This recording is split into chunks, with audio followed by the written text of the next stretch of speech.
Iran and Israel మధ్య attacks జరుగుతున్నాయి. US and Israel కలిపి ఇరాన్ పైన అటాక్స్ చేశారు అండ్ ఇరాన్ కూడా తిరిగి అటాక్ చేస్తుంది.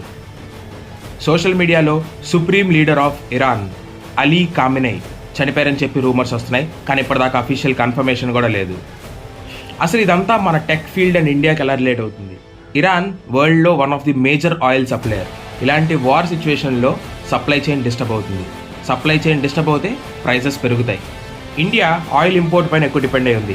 ఆయిల్ ప్రైసెస్ పెరిగితే పెట్రోల్ అండ్ డీజిల్ ప్రైసెస్ పెరుగుతాయి. పెట్రోల్ అండ్ డీజిల్ ప్రైసెస్ పెరిగితే ట్రాన్స్పోర్టేషన్ కాస్ట్ పెరుగుతుంది. ట్రాన్స్పోర్టేషన్ కాస్ట్ పెరిగితే వెజిటేబుల్స్, గ్రాసరీస్, ఫ్లైట్ టికెట్స్ అన్నిటిపైన ఇంపాక్ట్ చూపిస్తుంది. అన్నీ పెరుగుతాయి.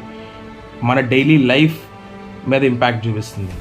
సో డైలీ లైఫ్ కాస్ట్ పెరుగుతూ ఉంటే కాస్ట్ ఆఫ్ లివింగ్ పెరుగుతుంది. కాబట్టి కంపెనీస్ కూడా చాలా జాగ్రత్త పడతాయి. ఇన్వెస్టర్స్ రిస్క్ చేయరు.